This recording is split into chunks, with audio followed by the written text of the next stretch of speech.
Mahirap na po kasi yung makakala ng iba ay yung napapanood lang nila ang totoo.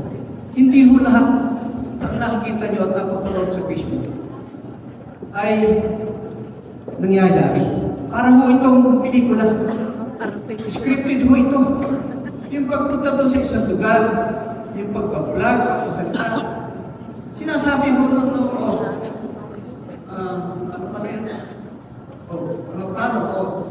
Nakuhanan nyo na. Ganun po siguro yun parang pelikula. Hindi ka naman pwedeng sumagot doon sa kanilang page mo. Dahil, pinipilti mo yung ni-screen. Wala akong mapasok doon na kontra sa kanilang mga kagustuhan. Programa po natin ay hindi namin gagamitin sa pagpa-vlog. Liwanag lang po. Yung kung sitwasyon natin ay pagsagot lang.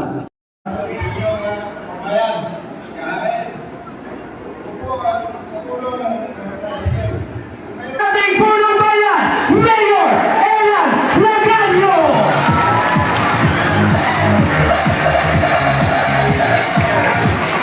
Thank you po sa ating pong mga konsyales, mga kapitan po, mga nakasuporta sa atin. Kapitan Boy, andyan po si Kapitan Rock, Mr. Michael, andyan din po yung ating Rep. Council Batera at si Kapitan Tagalog, andyan din at saka po itong ating mga kasama pang kapitan dito sa Castellano at sa lahat po ng narito, magandang pipong muli. Okay po ba yung bingo natin ngayon? Ano ba ako mag-uumpisa dito? Ang dami-dami ng mga bata. Kaya tama makapag-bumuro si Meron, hindi na makaganti doon sa kabila. Ang issue po natin sasagutin ko lang, nakumpisa po ito nung meron pong nag-a-asfalto dito at nagbuhukay doon sa ating highway Castellano hanggang dito po sa diversion. Pangatlong araw po ay nagpasabi na tayo sa kanila na kumuha ng kaukulang permit sa ating pong engineering office. Dahil ito po ang kalakaran sa lahat naman. Lahat po ng gumagawa dito sa San Leonardo at sa ibang bayan ay kumukuha naman po ng permit.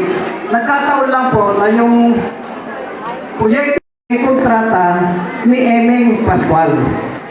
Ganun po. Siya po mismo ang kontratista dahil nung gabing kami po ay magkita doon sa highway at sabi niya ay nag-inspection lang siya pero yung pala siya namamahala. Magmula po sa Gapan, naka-vlog na. Ito po ay isang professional vlogger. At sumikat lang po ito sa Gapan noon nung nawalan namigay ng bulok na bigas. Pero sa ngayon naman po, talaga sikat din nung nakaraan. Hanggang ngayon. Dahil ito na po ang vision niya, halos very active at pang-araw-araw ay trabaho na po niya to. Kaya po, kung dumating doon sa highway, hindi ko alam na naka-vlog pa rin pala. At nagmumura doon. Nagdidiwara. Kaya ho, may nagbalita lang sa akin, pinuntahan ko rin ho.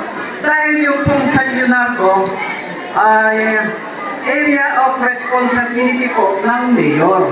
Natural po, alamin natin kung ano na ba ang nangyayari sa ating kapaligiran. Kung yung bang paggawa ay meron pong kulang permit. Saan ang galing ang pondo, gano'ng kapal ang dapat ibuhos doon sa pagka-asfalto. Dahil ito po ay proyekto ng gobyerno, hanap po tayong hangarin na ito po ay pahinto.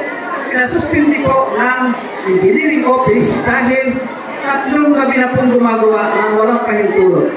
Ngayon po, nakiusap yung engineer ni Emeng Pascual. Ito pong ating vlogger.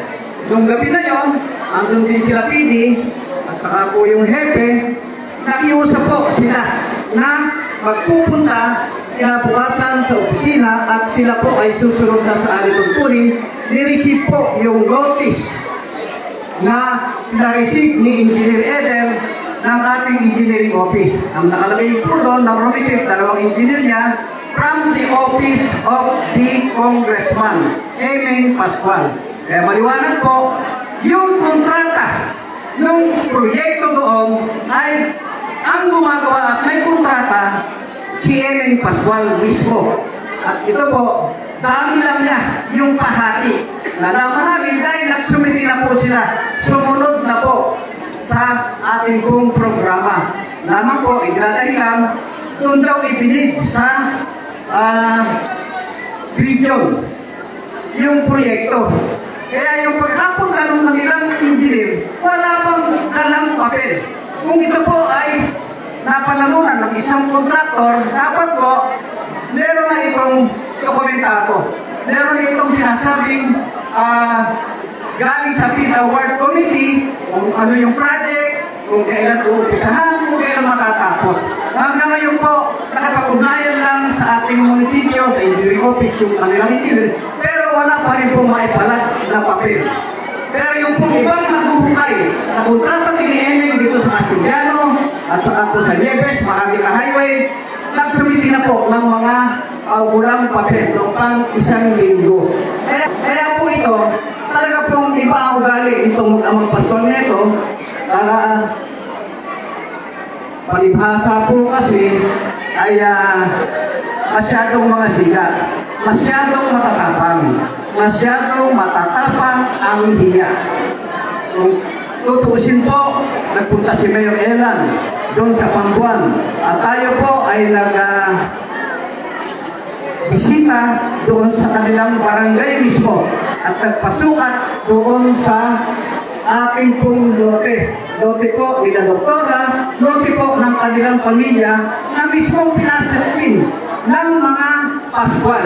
Yung pong bako na inapunang ko ron ay pag-aari po ng mga Pascual na meron lang pong sticker ng bahati, pero ito po pag-aari ng mga Pascual dahil dito po sa Beaufort District sila na rin po ang kontratista ng mga kung ano-anong programa dito. Kaya po yun, hindi ko pinahinto ang proyekto. Ang pinahinto ko lang po yung paghuhukay at pagkuha doon sa stockpile ng mismong lote na titulado ng mga natividad.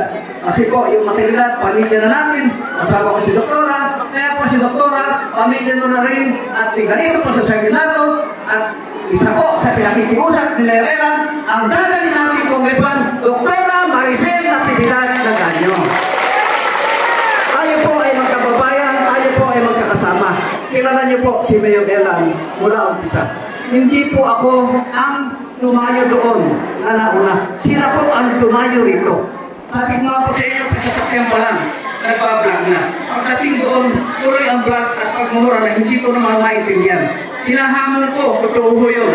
Lumapit sa akin, kami ang mag-usap, at kung ano yung problema namin, tapusin na namin doon sa lugar na yun. Pero ang ginawa po, vlog lang ng vlog, hiyaw lang na hiyaw. Nakakapaligid sa kanya yung isang megwa na kanyang mga bodyguard tools at saka yung kung kasama niyang pulis. Matapang lang ho ito dahil maraming kasama pulis. Bago magpunta ron, nakapaligid na lahat ng pulis. Sigaw ng sigaw. Ito po ay nasisiraan na ng ulo dahil pag alis po sa San Leonardo, plan pa rin, sigaw ng sigaw, mag-isa na lang sa sasakyan. Wala nang kausap, wala nang harap, bira pa rin ang bira. Kaya po hindi maintindihan kung ano ang ugali nito, gago ito.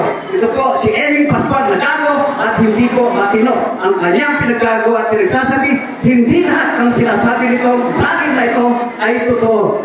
Kasi mukha po nun, sasabihin niya na yung lote na yun, sakop daw po ng ilog ng Pambuan. Gago siya.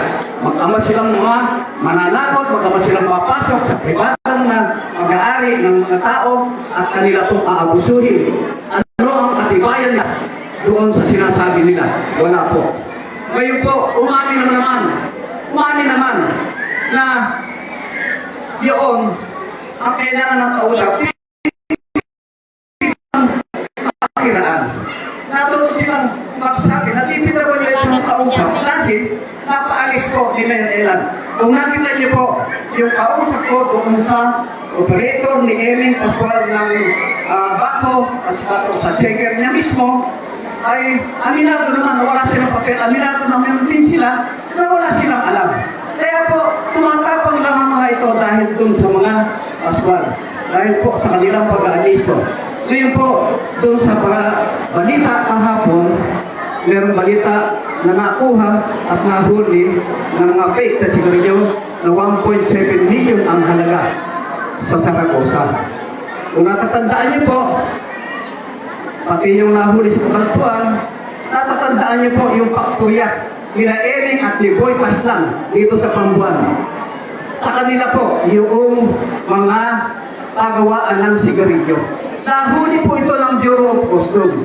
Ang pagkakamali lang ng Bureau of Customs, hindi po nila i-garis yung machine. Kaya nirawan itong mag-amagago, pina-hold up, pina-alian yung mga gwardiya ng huling mga machine at nahuli po kung sa mismong warehouse ni Boy Paslang, Kapitan Boy Paslang. Ito po, nakuha nila yung machine, inilipat naman po sa Sinipit, Cabiao ng TLC building. Kaya po itong dalawang ito, magka-partner ho ito, partner in crime. Ito ho na si Eming Pascual at saka po itong si Mayor RBR Rivera ng Cabiao. At huli po, nakaganti naman yung Bureau of Customs. Ito po dokumentado na huli naman din at na-raid yung warehouse ng factory ng sigarilyo doon sa Cabiao. Ito pong factory ng sigarilyo na ito para po itong nakaka-addict. Bukod sa talaga pong bawal, ay fake na mura. Kaya po lahat na lang, pati bata nakakabili. Kung ang drug addict, kung ang drugs po nagkalat sa atin, mas 10 doble sa mismo barangay ng Pambuan. Doon po, napakaraming drugs na nagkakalat. Napakarami pong mga bisyo na hindi na pinapansin ng magama dahil sa sila ay kumikita. Mga galit po itong mga po. Bata pa rin.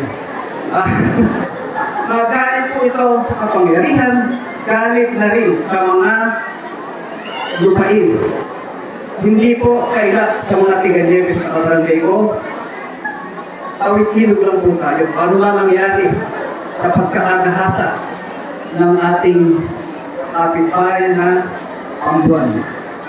Wala na po na natirang tumana, nahugay na lahat. Ang ng mga pastor, yung kanilang mga lupain. Naka-extend na po si Eming Pascual ang pamimili at pagpapasok sa mga pribadong mga may posisyon sa mga baklay at sa General Pino bilang lumaw. Kaya po, ito po naganak na. Kaya po nagagalain itong si Eming Pascual dahil mayroong isang pumalag sa kanila na Mayor Ayala Nanyo na nagpunta mismo sa barangay ni Kapitan Boy Paslang at hindi na patakot doon sa kanilang mga ginawang pangimasok, pagpasok doon po sa lupain ng mga ibang pribadong tao. Mga gago kayo, hindi na patakot sa inyo. Si Mayor Ayala, ay saan tayo makarating?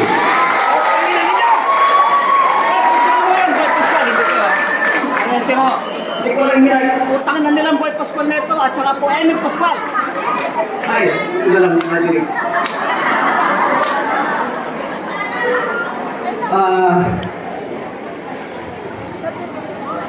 Alman lang muna tayo. Susunod lang muna natin yung pong paliwala daw yung panalo natin sa SDLE. Napaka-importante po rito at yun po yung katunayan ng mabuting pamamahala sa kanyang bayan. Ayun po, itong beses na nanalo. Meron pong adak, anti-drug abuse policy. Meron pa po yung isa, yung gawad, talasag. Wala po yung kanyang kahit isa. Ngayon po, hindi magkakaroon yung lapan dahil doon sa 172 million na nilustay ng Mayor pa si Eming Pascual. Hanggang ngayon po, meron pong aso sa ombudsman. At nung pong mga 2 months ago, nag-file pa siya ng motion to extend para po sa extension ng time para makasagot dun sa ombudsman. Kaya po, magaling talagang magsinungaling, bibilugin, magsisinungaling, magsasabi ng ganito, tapos i-divert yung ibang usapan, yung po talagang professional vlogger. Tayo po, hindi naman vlogger.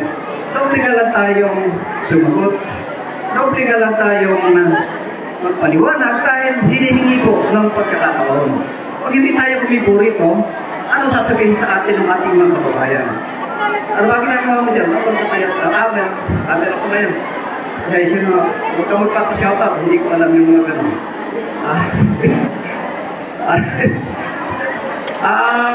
Atin po, para po doon sa kaalaman ng iba, yung pong sinasabi nilang wala silang pinapatay kahit isa sa gapan na titraw, naganap ang patayan. Siguro ho, naganap ang patayan dito ng kambing dahil di nagpipenta dyan sa may highway ng kambing. Yung patayan po ng mga karne, meron po dahil meron pong pinipenta ng mga karne sa ating paligid. Pero po doon sa gapan, papangalanan po natin yung kanilang mga pinapatay. Kinukumusta po sila ng pamilya, test dito. Ito yung bago. Nagtatrabaho ito sa Register of Deeds. Binigyan ng down payment ni Emeng. At sinabi niya, pag hindi mo ayos siya, may paglalagyan pa sa atin. Kaya kasi full text doon sa kanyang pamilya. Kaya po yung isang kausap, nagpunta na sa Amerika, lumapatay yung test na tigagapan. Sa gapan din po, nangyari ito sa harapan ng kapatid. At yung isa po, si Konsehal Sani San Jose. Itong Konsehal Sani San Jose ang dahilan ho na pagkamatay nito, ay dahil sa kumukontra po siyang maging active officer yung Joy Pascual na ngayon ay mayor na. Kumontra siya to dahil hindi naman po ito eligible. Hindi po ito eligible, kaya hindi naman po pwedeng admin ng munisipyo. Yun po ang dahilan. Kung kumontra, pinapatay din doon sa Mangino, sa Gapan City. Isa pa po na kanilang ginawa ng kalukuhan ay yung pong Cesar Vilayo. Ito po ang mismong kaaway nito dahil sa mga sindikato nila at saka po doon sa Quarry, sa Bambuan, si Boy Paslang Pascual mismo. At sila po ang naglalabanan. Ganun po ang mga sitwasyon, ganun po ang mga pangyayari.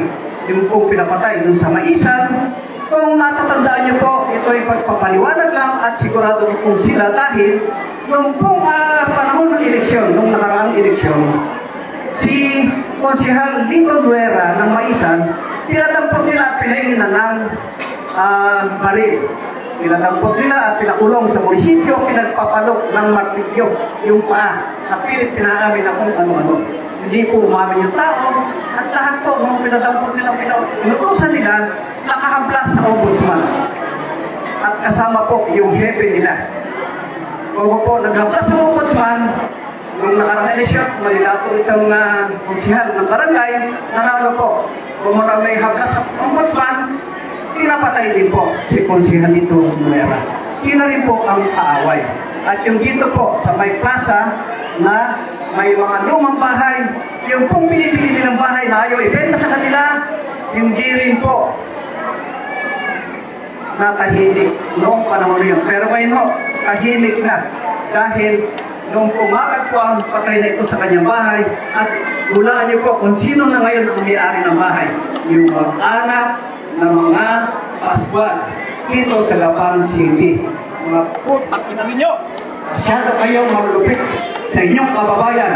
Ikinukumpara niyo si Mayor Ella sa inyo, magkalayo po tayo. Magkalapit. Kayong magkakamag-anak, pero hindi po ugali ni Mayor Ella. Nasaktan ang mga kababayan niya at pasukin ang pag-aari ng mga lupa dito sa Salida. Yung ini po sa inyo yun. Yung Mayor Ella sa atin yun. Ganon po ang sitwasyon natin, kaya po sana yung paliwanag ko na tungkol po doon sa Barangay Bambuan ay hindi po paghamon yun sa kanila. Pagpapatunay lang na hindi tayo takot sa kanila. At yung pinuntahan ko po doon, lote po ng natibidad. Lote po ng asawa ko, ulit-ilitin ko lang. May titulo po kami doon at darating ang mga araw ay papaliwanag ipapaliwanag at papapakita natin sa MET.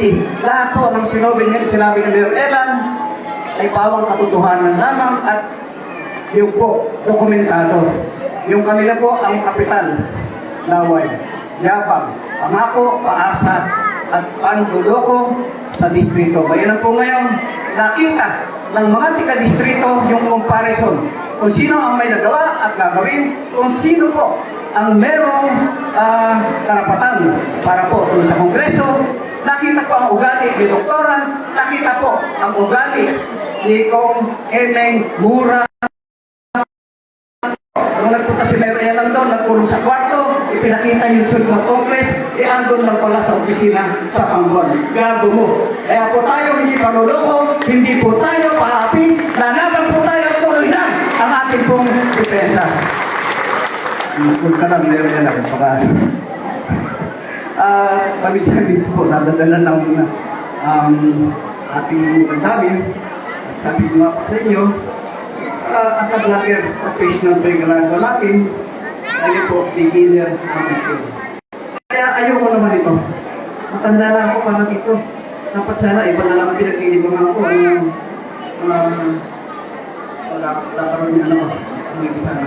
At sa kung magandang balita, ay si Mayor Sani, si Vice Sani, kasama na ito natin. At yun niya po, wala na rin si Vice Amang na nagbigay na sa atin sa mga pangako ng pila na hindi nagawa. At tayo po ay halos wala namang kalaban sa Mayor, kaya pakiwas po, tulungan pa rin natin si Mayora Inya Nagaño. At bago po mga kagutan, muli po yung endorso ko, yung endorso ni kailangan po hininya ito. Ang aming tigit ng mga konsihales sa pamumuno at pinakamagandang konsihala, Jessica Salomon. At hindi po, SK Arnie Palmaceda. At siyempre po, ang ating kasama sa San Anton, Konsihal Alex Abergas. Sa isa po, andyan po ang representante natin, Konsihal Dennis Valera. At sa atin po, ating kasama rin natin na dati na nag-CCP. Pangalawang ba yan? Pangatlo. Pangalawa, Konsihal Kiko San Gabriel. Siyempre po, andito rin ang ating matagal ng kaibigan, kung kapag-graduate na ngayon, Konsihal Mark Antonino.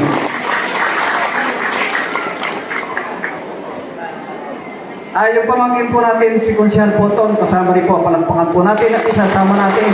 Straight po tayo, walang laglagan, wala pong iwanan. Yung kapitan po na kasalukuyan sa Mallorca, Kap Michael Sanchez, kasama rin po natin.